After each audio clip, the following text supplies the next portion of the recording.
الله أكبر الله أكبر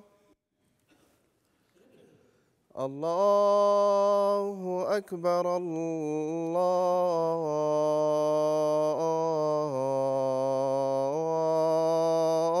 الله أكبر أشهد أن لا إله إلا الله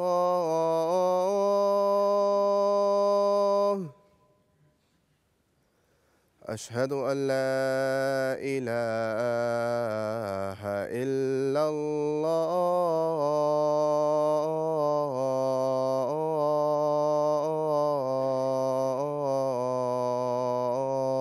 الله أشهد أن محمدًا رسول الله أشهد أن محمدًا رسول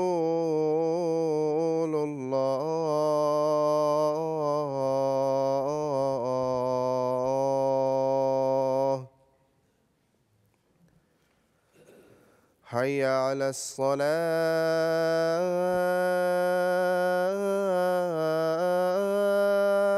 الصلاة حي على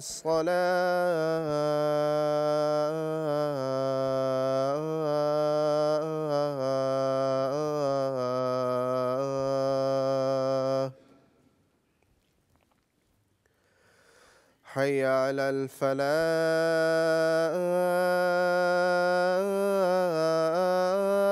الفلاح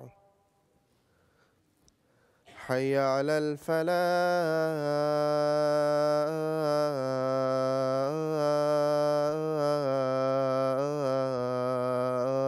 الفلاح الله أكبر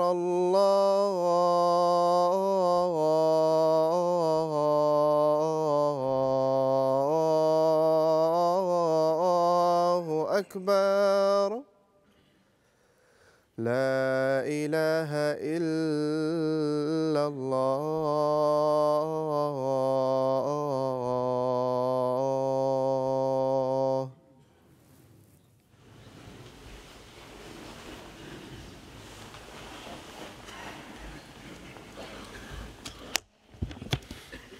السلام عليكم ورحمة الله.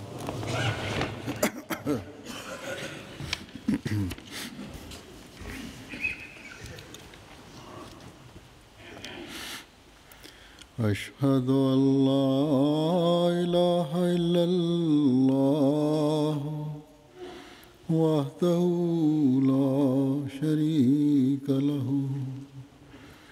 وأشهد أن محمدًا عبده ورسوله أما بعد فأعوذ بالله من الشيطان الرجيم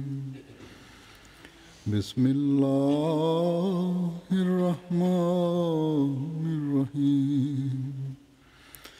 الحمد لله رب العالمين الرحمن الرحيم مالك يوم الدين إياك نعبد وإياك نستعين اهدنا الصراط المستقيم صراط الذين أنعمت عليهم غير المغضوب عليهم ولا الضالين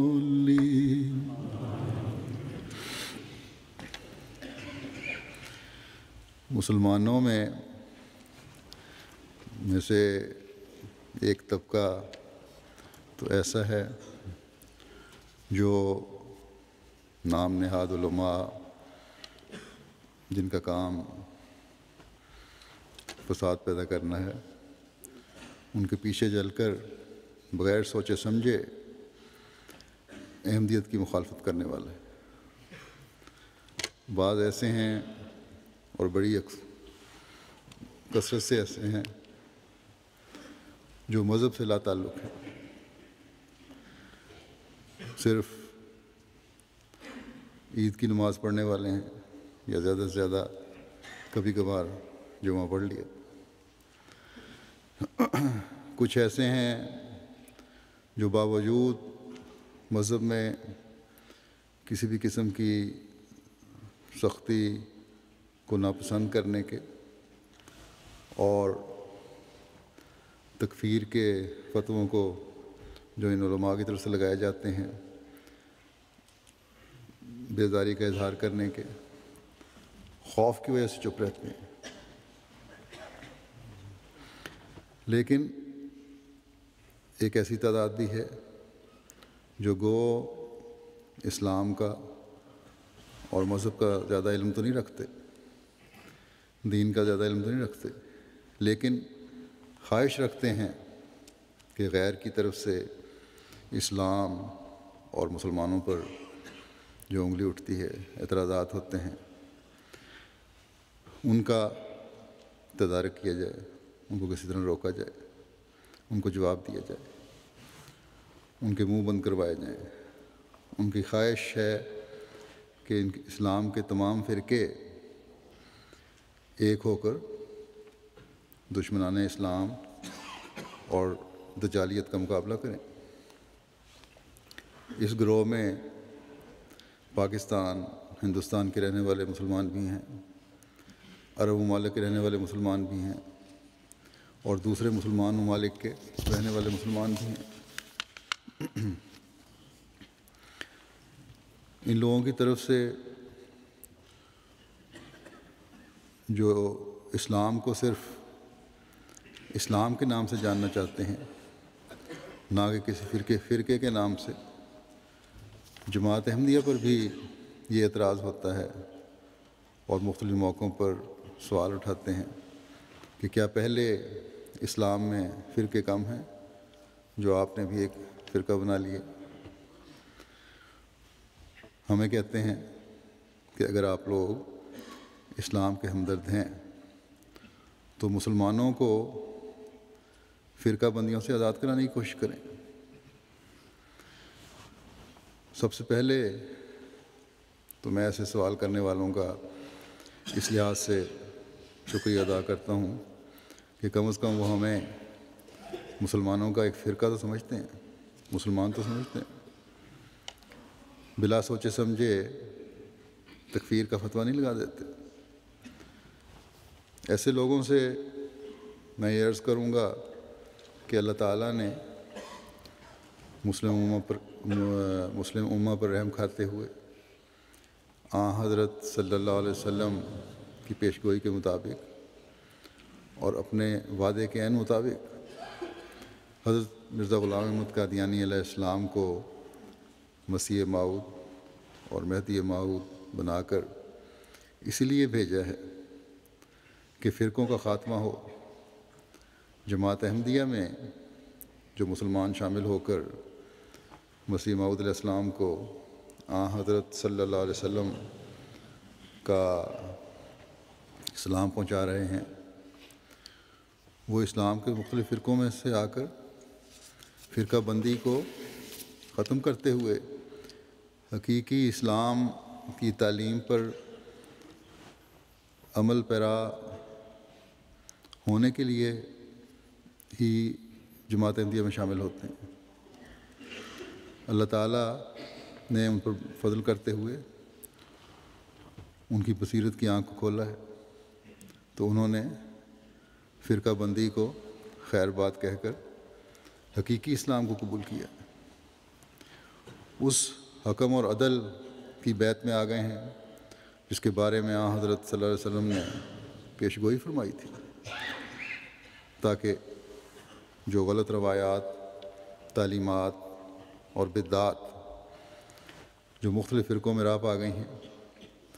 ان کو حقیقی قرآنی تعلیم کی روشنی کے مطابق دیکھا جائے، ان کو اور حقیقی قرآنی تعلیم کے مطابق ان کو اختیار کیا جائے اور ان پر عمل کیا جائے۔ یہ اللہ تعالیٰ کے بھیجے ہوئے کی اسلامی تعلیم کی حقیقی روشنی اور تربیت کا ہی نتیجہ ہے کہ جماعت احمدیہ اللہ اور رسول صلی اللہ علیہ وسلم کے ارشاد کے مطابق ہر کلمہ گو کو مسلمان سمجھتی ہے۔ کسی شخص کے مسلمان ہونے کے لیے اتنا ہی کافی ہے کہ وہ لا الہ الا اللہ محمد رسول اللہ کا اقرار کرتا ہو، اور یہی حدیث سے ثابت ہے۔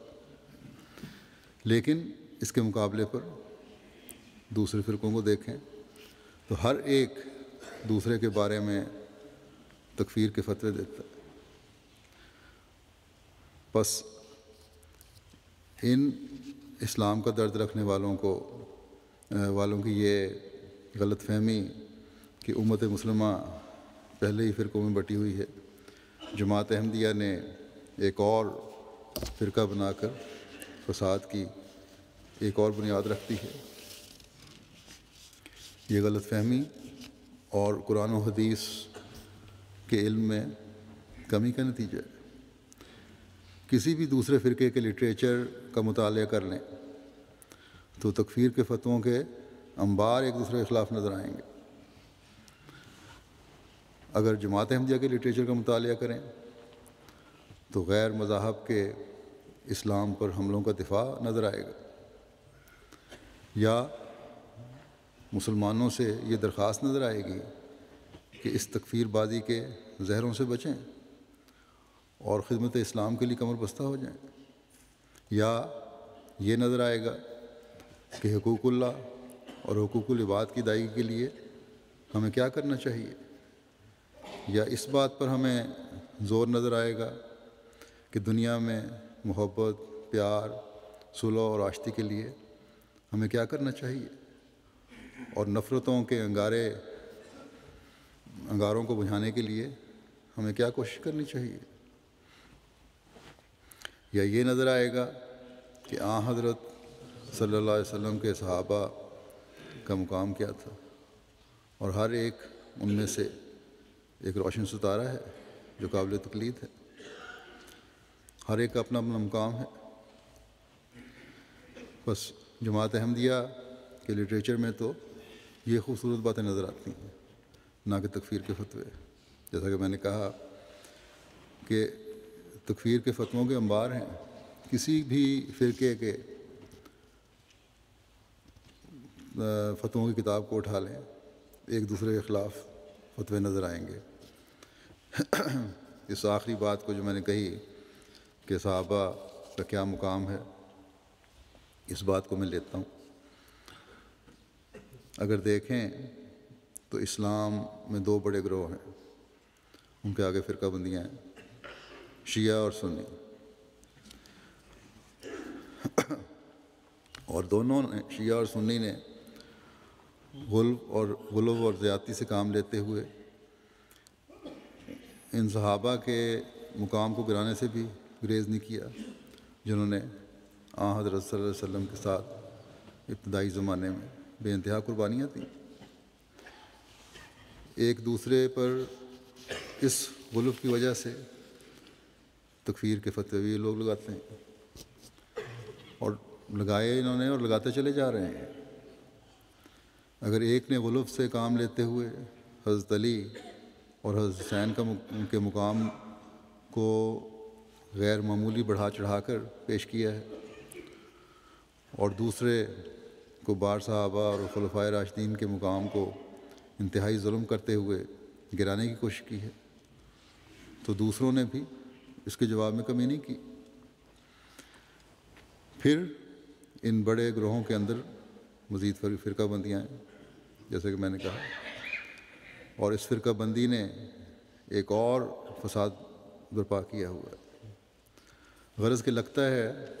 کہ ان سب کی غرض نعوذ باللہ اسلام کو متشدد، کفر کے فتوے لگانے والا اور فساد برپا کرنے والا مذہب قرار دینا. لیکن جیسا کہ میں نے ابھی بیان کیا، جماعت احمدیہ کا مقصد تو ایک خوبصورت مقصد ہے، اسلام کا حسن اور خوبصورت تصویر پیش کرنے والا مقصد ہے. اس لیے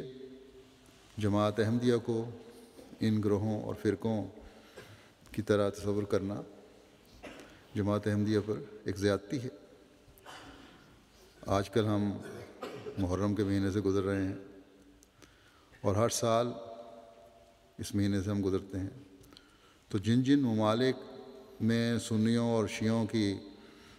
تعداد زیادہ ہے، وہاں ہمیں محرم کے مہینہ میں دونوں طرف کا جانی اور مالی نقصان نظر آتا ہے. پاکستان ہو یا عراق ہو یا کوئی اور ملک ہو، ہر طرف ہم یہی دیکھتے ہیں کہ محرم میں کوئی نہ کوئی فساد برپا ہوتا ہے، جان اور مال کا نقصان کیا جا رہا ہوتا ہے. گو کہ اب تو ایک روزانہ کا معمول بن گیا ہے یہ نقصان، لیکن محرم میں خاص طور پہ زیادہ ہو رہا ہوتا ہے. جیسا کہ میں نے کہا کہ ان لوگوں نے تکفیر کے فتووں کے انبار لگائے ہوئے ایک دوسرے کے خلاف. میں نے جب دیکھا تو بہت سارا مواد اکٹھا ہو گیا، لیکن اتنے غلیظ فتوے ہیں اور گالیاں ہیں کہ وہ مثال کے طور پر بھی یہاں پیش نہیں کرنا چاہتا. آج میں صرف اس زمانے کے حکم اور عدل، مسیح و مہدی موعود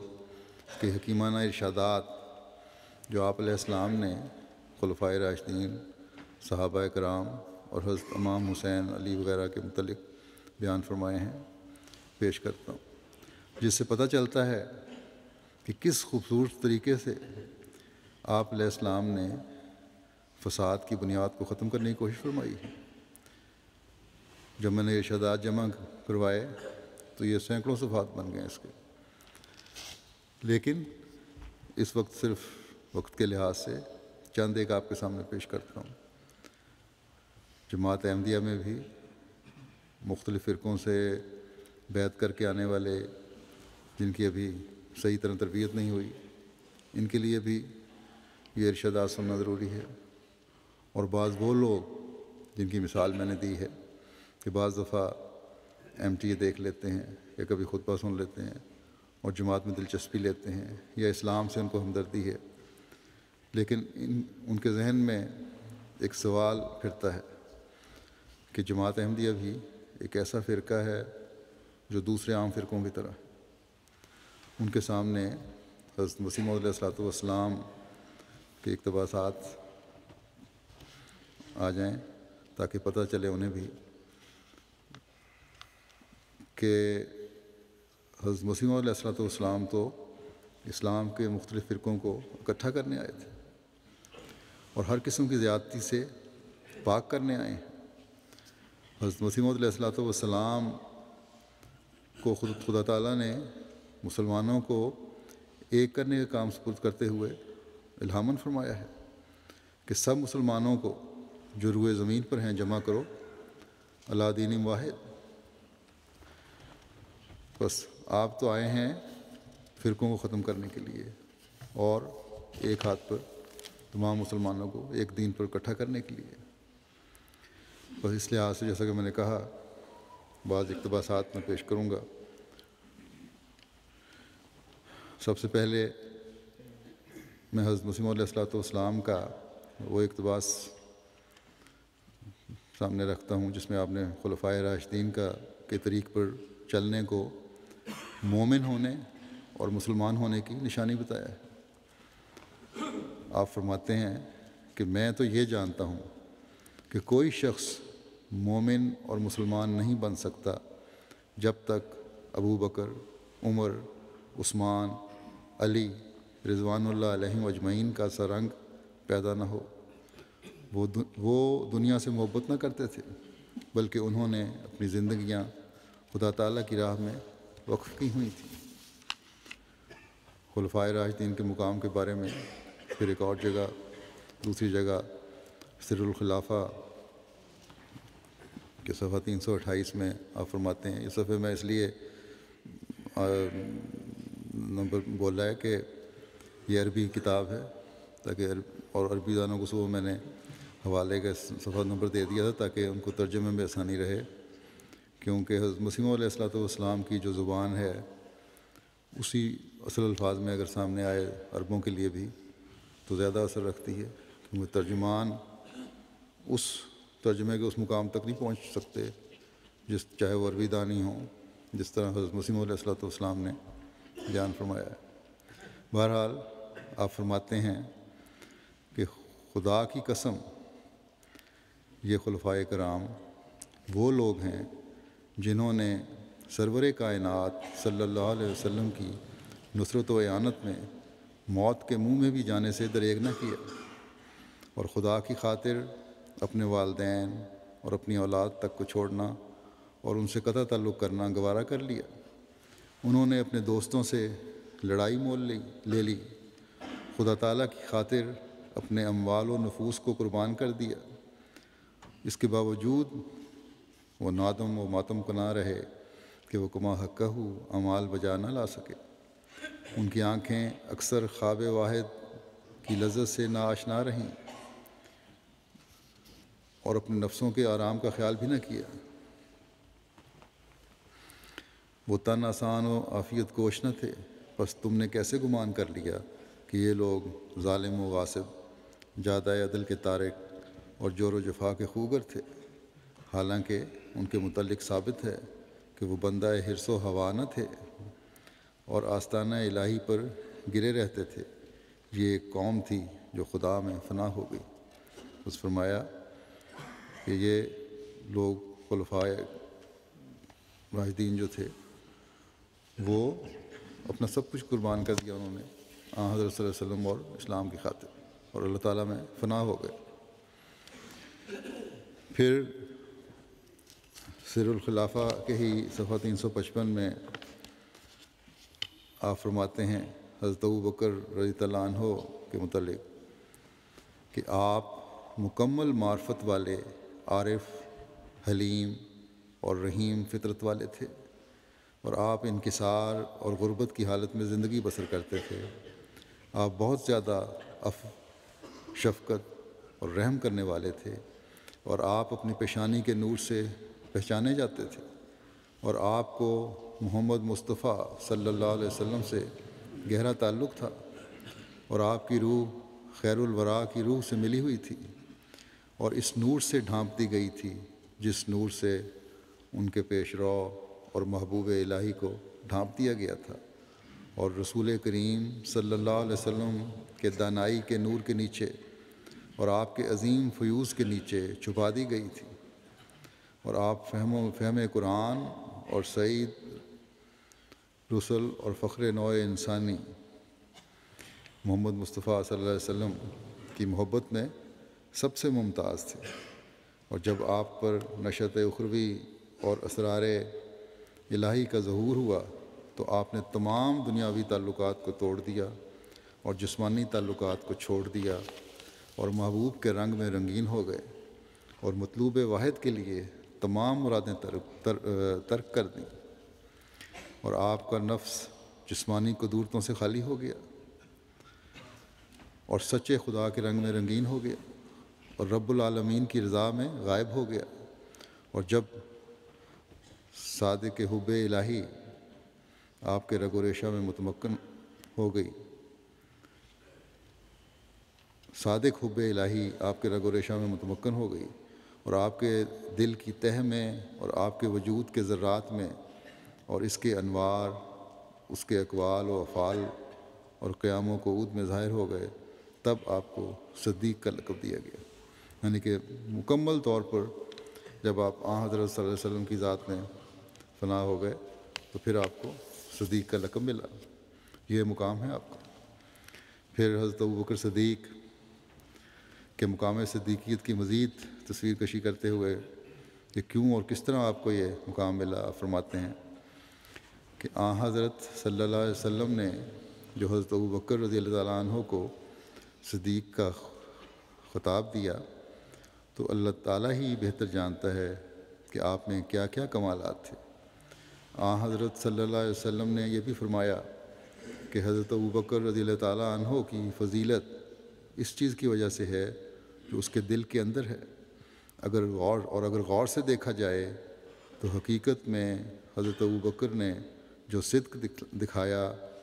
اس کی نظیر ملنی مشکل ہے، اور سچ تو یہ ہے کہ ہر زمانے میں جو شخص صدیق کے کمالات حاصل کرنے کی خواہش کرے اس کے لیے ضروری ہے کہ ابوبکری خصلت اور فطرت کو اپنے اندر پیدا کرنے کے لیے جہاں تک ممکن ہو مجاہدہ کرے، اور پھر حت المقدور دعا سے کام لے۔ جب تک ابوبکری فطرت کا سایہ اپنے اوپر ڈال نہیں لیتا اور اسی رنگ میں رنگین نہیں ہو جاتا، صدیقی کمالات حاصل نہیں ہو سکتے۔ فرماتے ہیں ابوبکری فطرت کیا ہے؟ اس پر مفصل بحث اور کلام کا یہ موقع نہیں، کیونکہ اس کے تفصیلی بیان کے لیے بہت وقت درکار ہے۔ فرمایا کہ میں مختصراً ایک واقعہ بیان کر دیتا ہوں، اور وہ یہ کہ جب حضرت صلی اللہ علیہ وسلم نے نبوت کا اظہار فرمایا اس وقت حضرت ابوبکر رضی اللہ تعالیٰ عنہ شام کی طرف سوداگری کرنے کے لیے گئے ہوئے تھے۔ جب واپس آئے تو ابھی راستے ہی میں تھے کہ ایک شخص آپ سے ملا۔ آپ نے اس سے مکہ کے حالات دریافت فرمائے اور پوچھا کہ کوئی تازہ خبر سناؤ۔ جیسا کہ قاعدے کی بات ہے کہ جب انسان سفر سے واپس آتا ہے تو راستہ میں اگر کوئی اہل وطن مل جائے تو اس سے اپنے وطن کے حالات دریافت کرتے ہیں۔ اس شخص نے جواب دیا کہ نئی بات یہ ہے کہ تیرے دوست محمد صلی اللہ علیہ وسلم نے پیغمبری کا دعویٰ کیا ہے۔ آپ رضی اللہ تعالیٰ عنہ نے سنتے ہی فرمایا کہ اگر اس نے یہ دعویٰ کیا ہے تو بلا شبہ سچا ہے۔ اسی ایک واقعے سے معلوم ہو سکتا ہے کہ حضرت صلی اللہ علیہ وسلم پر آپ کو کس قدر حسن ظن تھا، معجزے کی بھی ضرورت نہیں سمجھی۔ اور حقیقت بھی یہی ہے کہ معجزہ وہ شخص مانگتا ہے جو مدعی کے حالات سے ناواقف ہو اور جہاں غیرت ہو اور مزید تسلی کی ضرورت ہو، لیکن جس شخص کو حالات سے پوری واقفیت ہو تو اسے معجزے کی کیا ضرورت ہے۔ الغرض حضرت ابوبکر صدیق رضی اللہ عنہ راستے میں ہی حضرت کا دعویٰ نبوت سن کر ایمان لے آئے۔ پھر جب مکے میں پہنچے تو حضرت کی خدمت مبارک میں حاضر ہو کر دریافت کیا آپ نے نبوت کا دعویٰ کیا ہے؟ حضرت صلی اللہ علیہ وسلم نے فرمایا کہ ہاں یہ درست ہے۔ اس پر حضرت ابوبکر رضی اللہ عنہ نے کہا آپ گواہ رہیں کہ میں آپ کا پہلا مصدق ہوں۔ آپ کا ایسا کہنا محض قول ہی قول نہ تھا، بلکہ آپ نے اپنے افعال سے اسے ثابت کر دکھایا اور مرتے دم تک اسے نبھایا اور بعد مرنے کے بھی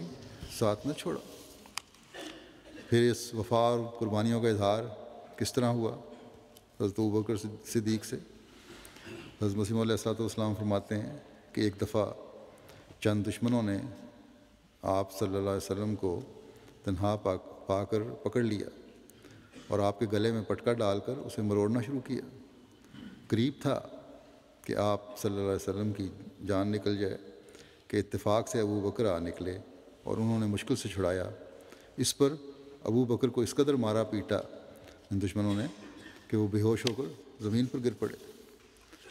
پھر امت پر حضرت ابوبکر صدیق کے ایک بہت بڑے احسان کا ذکر کرتے ہوئے حضرت مسیح علیہ الصلوۃ والسلام فرماتے ہیں کہ ایسا ہی حضرت ابوبکر رضی اللہ تعالیٰ عنہ کا اس آیت سے استدلال کرنا کہ ما محمد الا رسول قد خلت من قبلہ الرسل صاف دلالت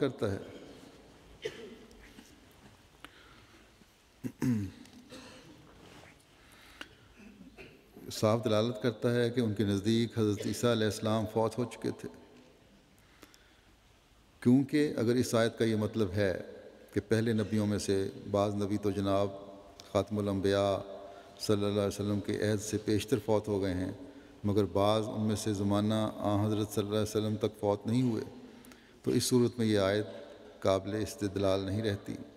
کیونکہ ایک ناتمام دلیل جو ایک قاعدہ کلیہ کی طرح نہیں اور تمام افراد گزشتہ پر دائرے کی طرح محیط نہیں، وہ دلیل کے نام سے موسوم نہیں ہو سکتی۔ پھر اس سے حضرت ابوبکر کا استدلال لغو ٹھہرتا ہے۔ اور یاد رہے کہ یہ دلیل جو حضرت ابوبکر نے تمام گزشتہ نبیوں کی وفات پر پیش کی، کسی صحابی سے اس کا انکار مروی نہیں، حالانکہ اس وقت سب صحابی موجود تھے اور سب سن کر خاموش ہو گئے۔ اس سے ثابت ہے کہ اس پر صحابہ کا اجماع ہو گیا تھا، اور صحابہ کا اجماع حجت ہے جو کبھی ضلالت پر نہیں ہوتا۔ سو حضرت ابوبکر کے احسانات میں سے جو اس امت پر ہیں، ایک یہ بھی احسان ہے کہ انہوں نے اس غلطی سے بچنے کے لیے جو آئندہ زمانے کے لیے پیش آنے والی تھی، اپنی خلافت حقہ کے زمانے میں سچائی اور حق کا دروازہ کھول دیا اور ضلالت کے سیلاب پر ایک ایسا مضبوط بند لگا دیا کہ اگر اس زمانے کے مولویوں کے ساتھ تمام جنیات بھی شامل ہو جائیں تب بھی وہ اس بند کو توڑ نہیں سکتے۔ سو ہم دعا کرتے ہیں کہ خدا تعالیٰ حضرت ابوبکر کی جان پر ہزاروں رحمتیں نازل کرے، جنہوں نے خدا تعالیٰ سے پاک الہام پا کر اس بات کا فیصلہ کر دیا کہ مسیح فوت ہو گیا ہے۔ پھر ایک عظیم فتنے کے دور کرنے کے لیے، فروغ کرنے کے لیے، جو حضرت ابوبکر صدیق رضی اللہ تعالیٰ عنہ کا عظیم کارنامہ ہے، اس کے بارے میں آپ فرماتے ہیں اس زمانے میں بھی مسلمہ نے اباہتی رنگ میں لوگوں کو جمع کر رکھا تھا۔ ایسے وقت میں حضرت ابوبکر خلیفہ ہوئے تو انسان خیال کر سکتا ہے کہ کس قدر مشکلات پیدا ہوئی ہوں گی۔ اگر وہ قوی دل نہ ہوتا اور حضرت نبی کریم صلی اللہ علیہ وسلم کے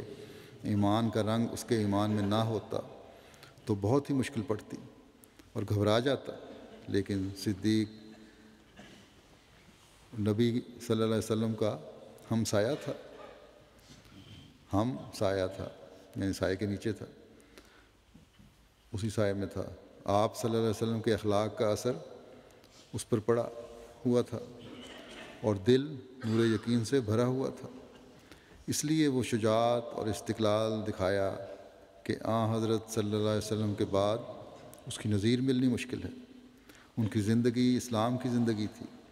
یہ ایسا مسئلہ ہے کہ اس پر کسی لمبی بحث کی حاجت ہی نہیں۔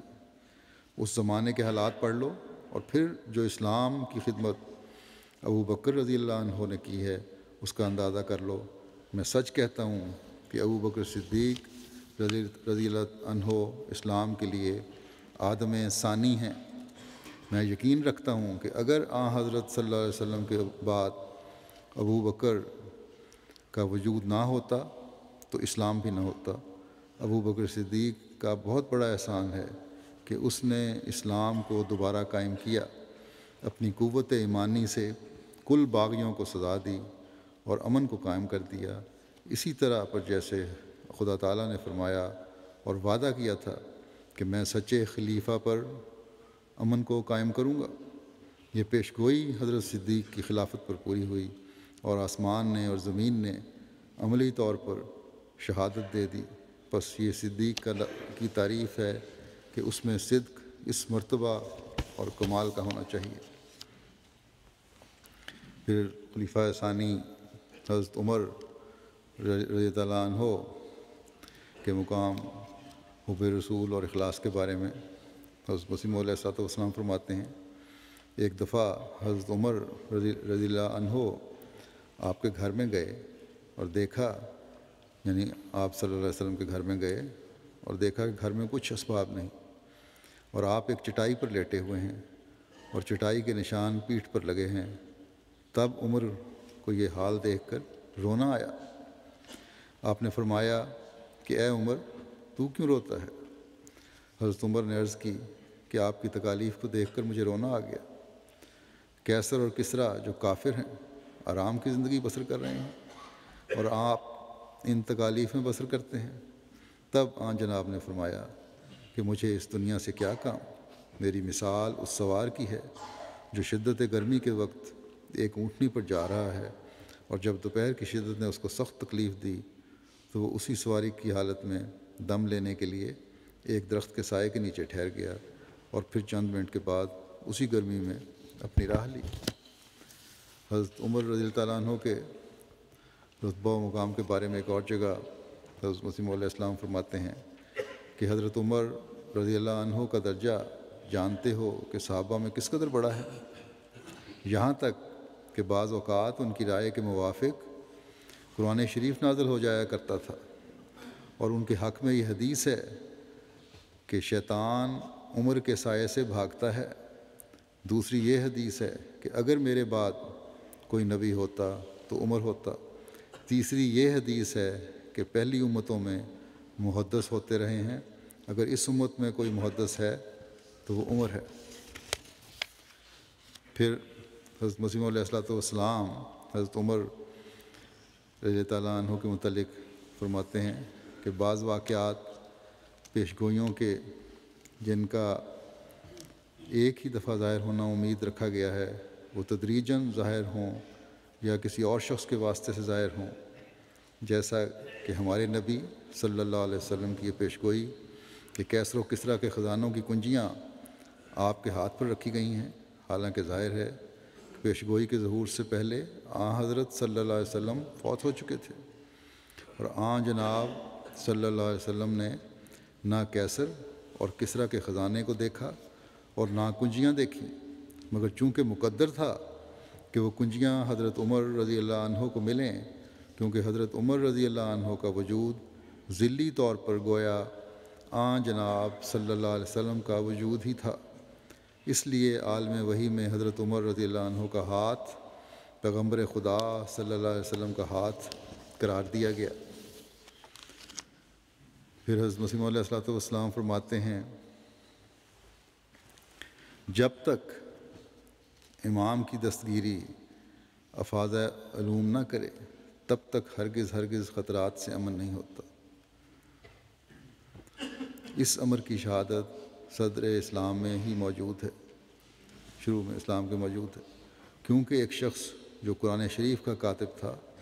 اس کو بسا اوقات نور نبوت کے قرب کی وجہ سے قرآنی آیت کا اس وقت میں الہام ہو جاتا تھا جبکہ امام یعنی نبی علیہ السلام وہ آیت لکھوانا چاہتے تھے۔ ایک دن اس نے خیال کیا کہ مجھ میں اور رسول اللہ صلی اللہ علیہ وسلم میں کیا فرق ہے،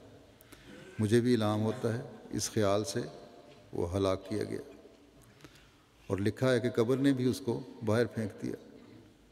فوت ہوا دفنایا گیا تو قبر نے بھی باہر پھینک دیا، جیسا کہ بلم ہلاک کیا گیا، اس کو بھی یہی زوم تھا اپنی نیکی کا اور وحی کا۔ لیکن فرماتے ہیں مگر عمر رضی اللہ عنہ کو بھی الہام ہوتا تھا، انہوں نے اپنے تئیں کچھ چیز نہ سمجھا، اور امامت حقہ جو آسمان کے خدا نے زمین پر قائم کی تھی اس کا شریک بننا نہ چاہا، بلکہ ادنا چاکر اور غلام اپنے تئیں قرار دیا، اس لیے خدا کے فضل نے ان کو نائب امامت حقہ بنا دیا۔ آن وسلم کے مقابلے پہ اپنے آپ کو حقیر سمجھا تو اللہ تعالیٰ نے احسان کرتے ہوئے، فضل کرتے ہوئے پھر ان کو خلیفہ بنا دیا جو نبی کا نائب ہے۔ پھر سر الخلافہ کے صفحہ 326 میں حضرت مسیح موعود علیہ السلام بیان فرماتے ہیں کہ میرے رب نے مجھ پر ظاہر فرمایا ہے کہ ابو بکر، عمر فاروق اور عثمان رضوان اللہ علیہم اجمعین غایت درجہ ایماندار اور رشد و ہدایت سے معمور تھے۔ وہ ان لوگوں میں سے تھے جن کو اللہ تعالیٰ نے فضیلت بخشی ہے اور جو خاص طور پر مورد افضال الہیہ ہوئے ہیں۔ عارفوں کی ایک بڑی جماعت ان کی خصوصیات کی گواہ اور ان کی خوبیوں کی معترف ہے۔ انہوں نے محض رضائے الہی کی خاطر اپنے وطنوں کو چھوڑا اور ہر مارکے میں بلا دریغ داخل ہو گئے۔ انہوں نے شدت گرمی کا خیال کیا، نہ ہی سرد ترین راتوں کی پرواہ کی، بلکہ مرد میدان بن کر دین کی راہ میں قدم مارتے چلے گئے۔ اس راہ میں نہ کسی قرابت دار کی پرواہ کی، نہ کسی اور کی، اور رب العالمین کی خاطر سب کچھ چھوڑنے کے لیے تیار ہو گئے۔ ان کے اعمال حسنہ سے بوئے خوش آتی اور ان کے افعال پسندیدہ سے خوشبو کی لپٹیں آتی ہیں۔ ان سے ان کے باغ درجات اور ان کے گلستان حسنات کی طرف رہنمائی ہوئی ہے۔ ان کی باد نسیم اپنے عطر بیز جھونکوں سے ان کے اسرار کی خبر دیتی ہے اور ان کے انوار ہم پر ذوف گن ہوتے ہیں، سو ان کی خوشبو سے ان کی نیک شہرت کی طرف رہنمائی ہو سکتی ہے۔ پھر آپ نے فرمایا ایک جگہ، یہ عقیدہ ضروری ہے کہ حضرت صدیق اکبر رضی اللہ عنہ، حضرت فاروق عمر رضی اللہ تعالیٰ عنہ، حضرت ذو النورین رضی اللہ تعالیٰ عنہ یعنی حضرت عثمان، اور حضرت علی مرتضیٰ رضی اللہ تعالیٰ عنہ سب کے سب واقعی طور پر دین میں امین تھے۔ ابو بکر رضی اللہ تعالیٰ عنہ جو اسلام کے آدم ثانی ہیں، اور ایسا ہی حضرت فاروق اور حضرت عثمان رضی اللہ عنہما اگر دین میں سچے امین نہ ہوتے تو آج ہمارے لیے مشکل تھا جو قرآن شریف کی کسی ایک آیت کو بھی من جانب اللہ بتا سکتے۔ پھر حضرت مسیح موعود علیہ السلام حضرت علی رضی اللہ تعالیٰ عنہ کے مقام و مرتبہ کا ذکر کرتے ہوئے فرماتے ہیں، یہ بھی سر الخلافہ کا صفحہ 358 ہے۔ اس کا ترجمہ یہ ہے کہ آپ یعنی حضرت علی بڑے متقی اور پاک صاف تھے اور ان لوگوں میں سے تھے جو خدائے رحمان کے سب سے پیارے ہیں اور اچھے خاندانوں والے تھے اور زمانے کے سرداروں میں سے تھے۔ غالب خدا کے شیر اور مہربان خدا کے نوجوان تھے، بہت سخی اور صاف دل تھے۔ آپ وہ منفرد بہادر تھے جو مرکز میدان سے نہیں ہٹتے تھے، خواہ آپ کے مقابل پر دشمنوں کی ایک فوج ہی کیوں نہ ہو۔ آپ نے قسم پرسی کی زندگی بھی بسر کی اور نوع انسانی کی پرہیزگاری میں مقام کمال تک پہنچے، اور آپ مال و دولت عطا کرنے، غم و ہم دور کرنے اور یتیموں، مسکینوں اور پڑوسیوں کی دیکھ بھال کرنے والے پہلے شخص تھے، اور مختلف مارکوں میں آپ سے بہادری کے کارنامے ظاہر ہوتے تھے، اور آپ تلوار اور نیزے کی جنگ میں عجائب باتوں کے مظہر تھے، اور اس کے ساتھ ہی آپ شیریں بیان اور فصیح اللسان تھے، بڑے خوبصورت بیان کرتے تھے، اور آپ اپنے کلام کو دلوں کی تہہ میں داخل کرتے تھے، اور آپ رضی اللہ عنہ اس ذریعے سے ذہنوں کے زنگ کو دور کرتے اور اس کے مطلع کو دلیل کے نور سے منور کرتے تھے، اور آپ ہر قسم کے اسلوب میں قادر تھے، اور جو کوئی آپ سے کسی معاملے میں فاضل ہوتا تو وہ بھی آپ کی طرف مغلوب کی طرح معذرت کرتا ہوا نظر آتا، یعنی پڑھے لکھے لوگ بھی آپ کے سامنے کچھ حیثیت نہیں رکھتے تھے، اور آپ ہر خوبی اور فصاحت و بلاغت کی راہوں پر کامل تھے، اور جس نے آپ کے کمال کا انکار کیا تو گویا وہ بے حیائی کے رستے پر چل پڑا۔ پھر صحابہ رضوان اللہ علیہم کا مجموعی طور پر ذکر کرتے ہوئے آپ فرماتے ہیں، میں پھر صحابہ کی حالت کو نظیر کے طور پر پیش کر کے کہتا ہوں کہ انہوں نے رسول اللہ صلی اللہ علیہ وسلم پر ایمان لا کر اپنی عملی حالت میں دکھایا کہ وہ خدا جو غیب الغیب ہستی ہے اور جو باطل پرست مخلوق کی نظروں سے پوشیدہ اور نہاں ہے، انہوں نے اپنی آنکھ سے دیکھ لیا ہے، ورنہ بتاؤ تو صحیح کہ وہ کیا بات تھی جس نے ان کو ذرا بھی پرواہ نہیں ہونے دی کہ قوم چھوڑی، ملک چھوڑا، جائیدادیں چھوڑیں، احباب اور رشتہ داروں سے قطع تعلق کیا۔ وہ صرف خدا ہی پر بھروسہ تھا، اور ایک خدا پر بھروسہ کر کے انہوں نے وہ کر کے دکھایا کہ اگر تاریخ کے ورق گردانی کریں تو انسان حیرت اور تعجب سے بھر جاتا ہے۔ ایمان تھا اور صرف ایمان تھا اور کچھ نہ تھا، ورنہ بالمقابل دنیا داروں کے منصوبے اور تدابیر اور پوری کوششیں اور سرگرمیاں تھیں، پر وہ کامیاب نہ ہو سکے، یعنی دنیا دار کامیاب نہ ہو سکے۔ ان کی تعداد، جماعت، دولت سب کچھ زیادہ تھا، مگر ایمان نہ تھا غیروں میں، اور صرف ایمان ہی کے نہ ہونے کی وجہ سے وہ ہلاک ہوئے اور کامیابی کی صورت نہ دیکھ سکے۔ مگر صحابہ نے ایمانی قوت سے سب کچھ جیت لیا۔ انہوں نے جب ایک شخص کی آواز سنی جس نے باوصفے کے امی ہونے کی حالت میں پرورش پائی تھی، مگر اپنے صدق اور ایمانت اور راست بازی میں شہرت یافتہ تھا، جب اس نے کہا کہ میں اللہ تعالیٰ کی طرف سے آیا ہوں، یہ سنتے ہی ساتھ ہو گئے اور پھر دیوانوں کی طرح اس کے پیچھے چلے۔ میں پھر کہتا ہوں کہ وہ صرف ایک ہی بات تھی جس نے ان کی یہ حالت بنا دی، اور وہ ایمان تھا۔ یاد رکھو، خدا پر ایمان بڑی چیز ہے۔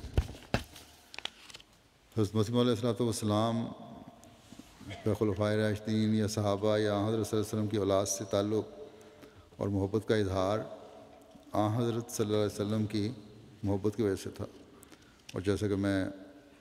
پہلے ذکر کر چکا ہوں، اسے آپ ایمان کا جز سمجھتے تھے۔ ایک دوسری جگہ آپ اس کا اظہار کرتے ہوئے فرماتے ہیں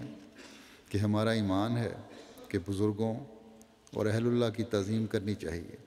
لیکن حفظ مراتب بڑی ضروری چیز ہے۔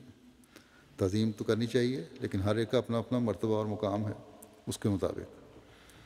ایسا نہیں ہونا چاہیے کہ حد سے گزر کر خود ہی گناہ گار ہو جائیں، غلب سے کام نہیں لینا چاہیے، اور حضرت صلی اللہ علیہ وسلم یا دوسرے نبیوں کی حد تک ہو جائے۔ وہ شخص جو کہتا ہے کہ کل انبیاء علیہم السلام، حتیٰ کہ حضرت صلی اللہ علیہ وسلم بھی امام حسین کی شفاعت سے نجات پائیں گے، اس نے کیسا غلب کیا ہے جس سے سب نبیوں کی اور حضرت صلی اللہ علیہ وسلم کی حد تک ہوتی ہے۔ پھر حضرت علی اور حضرت حسین سے اپنی مناسبت بیان فرماتے ہوئے آپ فرماتے ہیں کہ اور مجھے علی اور حسین کے ساتھ ایک لطیف مناسبت حاصل ہے، اور اس راز کو مشرقین اور مغربین کے رب کے سوا کوئی نہیں جانتا، اور میں علی اور آپ کے دونوں بیٹوں سے محبت کرتا ہوں، اور جو ان سے عداوت رکھتا ہے ان سے میں عداوت رکھتا ہوں، اور بائیں ہمہ میں جور و جفا کرنے والوں میں سے نہیں، اور یہ میرے لیے ممکن نہیں کہ میں اس سے اعراض کروں جو اللہ نے مجھ پر منکشف فرمایا، اور نہ ہی میں حد سے تجاوز کرنے والوں میں سے ہوں۔ یہ بھی سر الخلافہ کا ترجمہ ہے۔ پھر اس مناسبت کو مزید کھول کر آپ فرماتے ہیں کہ اسلام میں بھی یہودی صفت لوگوں نے یہی طریق اختیار کیا، اور اپنی غلط فہمی پر اصرار کر کے ہر ایک زمانے میں خدا کے مقدس لوگوں کو تکلیفیں دیں۔ دیکھو کیسے امام حسین رضی اللہ عنہ کو چھوڑ کر ہزاروں نادان یزید کے ساتھ ہو گئے۔ امام حسین رضی اللہ عنہ کو چھوڑ کر ہزاروں نادان یزید کے ساتھ ہو گئے، اور اس امام معصوم کو ہاتھ اور زبان سے دکھ دیا، آخر بجز قتل کے راضی نہ ہوئے، اور پھر وقتاً فوقتاً ہمیشہ اس امت کے اماموں اور راست بازوں اور مجددوں کو ستاتے رہے اور کافر اور بے دین اور زندیق نام رکھتے رہے۔ ہزاروں صادق ان کے ہاتھ سے ستائے گئے، اور نہ صرف یہ کہ ان کا نام کافر رکھا، بلکہ جہاں تک بس چل سکا قتل کرنے اور ذلیل کرنے اور قید کرانے سے بھی فرق نہیں کیا، یہاں تک کہ اب ہمارا زمانہ پہنچا اور 13ویں صدی میں جا بجا خود وہ لوگ یہ واز کرتے تھے کہ 14ویں صدی میں امام مہدی یا مسیح موعود آئے گا، اور کم سے کم یہ کہ ایک بڑا مجدد پیدا ہوگا۔ لیکن جب 14ویں صدی کے سر پر وہ مجدد پیدا ہوا اور صرف خدا تعالیٰ کے الہام نے اس کا نام مسیح موعود رکھا، بلکہ اور نہ صرف خدا تعالیٰ کے الہام نے اس کا نام مسیح موعود رکھا، بلکہ زمانے کے فتن موجودہ نے بھی بزبان حال یہی فتویٰ دیا، جو فتنے زمانے میں پھیلے ہوئے تھے، کہ اس کا نام مسیح موعود ہونا چاہیے تھا۔ اس کی سخت تکذیب کی اور جہاں تک ممکن تھا اس کو ایذا دی، اور طرح طرح کے ہیلوں اور مکروں سے اس کو ذلیل اور نابود کرنا چاہا، جھٹلایا، تکلیفیں دیں اور ذلیل و نابود کرنے کی کوشش کی۔ فرماتے ہیں ایک اور جگہ پہ کہ میں نے اس قصیدہ میں جو قصیدہ لکھا تھا امام حسین رضی اللہ عنہ کی نسبت لکھا ہے یا حضرت عیسیٰ علیہ السلام کی نسبت بیان کیا ہے، یہ انسانی کارروائی نہیں۔ خبیث ہے وہ انسان جو اپنے نفس سے کاملوں اور راست بازوں پر زبان دراز کرتا ہے۔ میں یقین رکھتا ہوں کہ کوئی انسان حسین جیسے یا حضرت عیسیٰ جیسے راست باز پر بد زبانی کر کے ایک رات بھی زندہ نہیں رہ سکتا، اور وعید من عادی ولی لی دست بدست اس کو پکڑ لیتا ہے۔ پس مبارک وہ جو آسمان کے مصالح کو سمجھتا ہے اور خدا کی حکمت عملیوں پر غور کرتا ہے۔ یہ حدیث ہے کہ من عادی لی ولین فقد اذنتہ بالحرب، کہ جس نے میرے ولی سے دشمنی اختیار کی تو میں نے اس کے ساتھ اعلان جنگ کر دیا۔ تو ہم فرماتے ہیں جو کچھ میں نے لکھتا ہوں وہ اللہ تعالیٰ کے اذن سے اور مرضی سے اور حکم سے لکھتا ہوں۔ پھر آپ فرماتے ہیں ایک جگہ کہ مومن وہ لوگ ہوتے ہیں جن کے اعمال ان کے ایمان پر گواہی دیتے ہیں، جن کے دل پر ایمان لکھا جاتا ہے، اور جو اپنے خدا اور اس کی رضا کو ہر ایک چیز پر مقدم کر لیتے ہیں، اور تقویٰ کی باریک اور تنگ راہوں کو خدا کے لیے اختیار کرتے اور اس کی محبت میں محو ہو جاتے ہیں، اور ہر ایک چیز جو بت کی طرح خدا سے روکتی ہے، خواہ وہ اخلاقی حالت ہو یا اعمال فاسقانہ ہوں یا غفلت اور کسل ہو، سب سے اپنے تئیں دور تر لے جاتے ہیں۔ لیکن بدنصیب یزید کو یہ بات کہاں حاصل تھی؟ دنیا کی محبت نے اس کو اندھا کر دیا تھا، مگر حسین طاہر مطہر تھا، اور بلا شبہ وہ ان برگزیدوں میں سے ہے جن کو خدا تعالیٰ اپنے ہاتھ سے صاف کرتا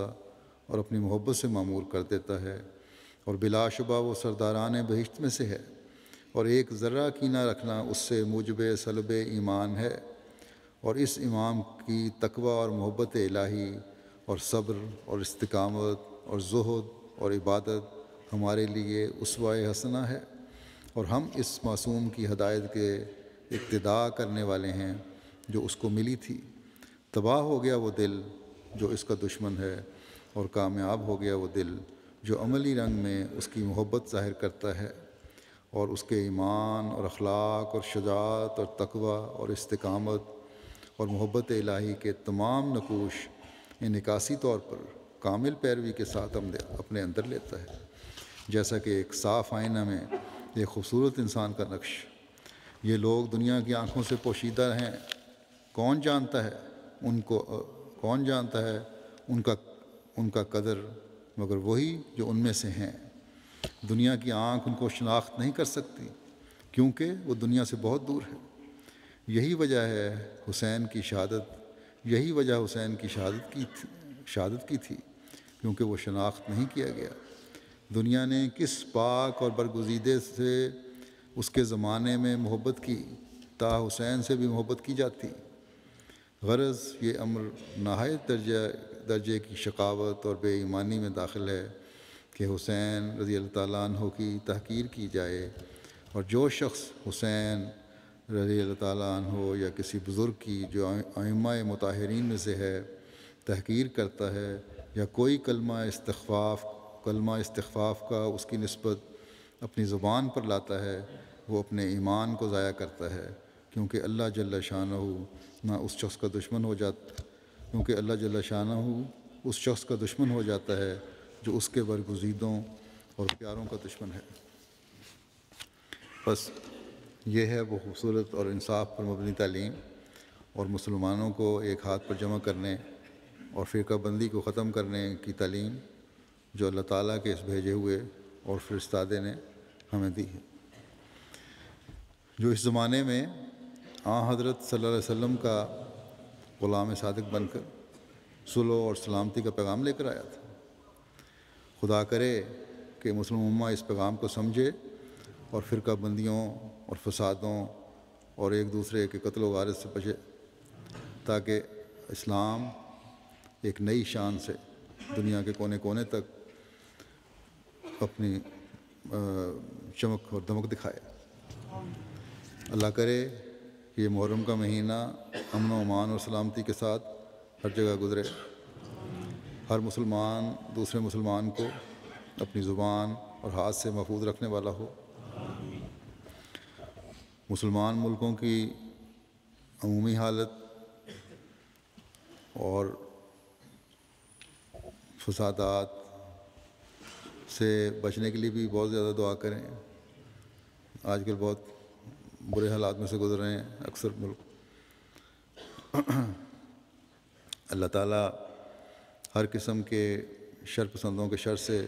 اسلام اور مسلمانوں کو محفوظ رکھے۔ مسلمان ملکوں میں اکثر میں جیسا کہ میں نے کہا اندرونی فساد اور شر بھی ہیں جن سے وہاں امن برباد ہو رہا ہے، اور بجائے ترقی کے پیچھے کی طرف تیزی سے جا رہے ہیں۔ دنیا کی عمومی معاشی حالت بھی بے چینیاں پیدا کر رہی ہے، جس میں جہاں مغرب پہ اگر اثر ہے تو مسلمان ملکوں پہ مشرق میں بھی اور ہر جگہ اثر ہے۔ اور پھر ایک تیسری بڑی گمبھیر صورتحال جو پیدا ہو رہی ہے اور ہونے والی ہے، وہ بظاہر جو لگ رہا ہے کہ عالمی جنگ کی طرف بھی دنیا بڑی تیزی سے بڑھ رہی ہے۔ اللہ تعالیٰ انسانیت پر رحم کرے، ان کو عقل اور سمجھ عطا فرمائے۔ ہمیں ان دنوں میں بہت زیادہ دعائیں بھی کرنی چاہیے اور ہر قسم کی احتیاطی تدابیر بھی کرنی چاہیے۔ اللہ تعالیٰ ہماری مدد فرمائے۔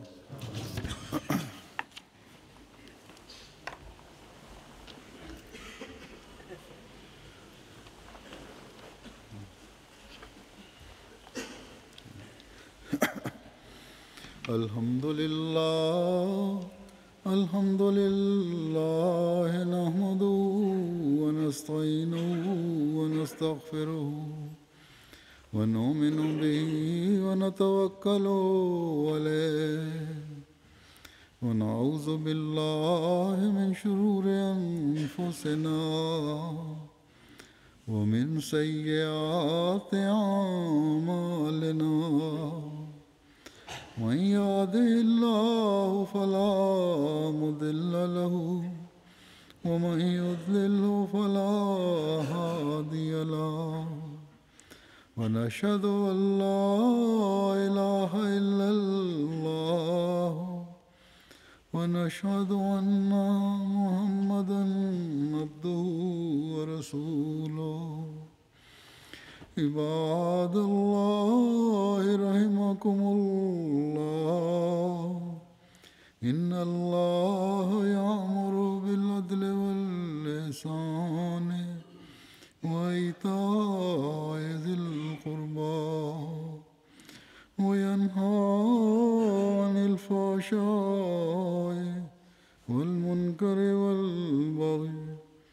يعظكم لعلكم تذكرون اذكروا الله يذكركم وادعوه يستجب لكم ولذكر الله أكبر.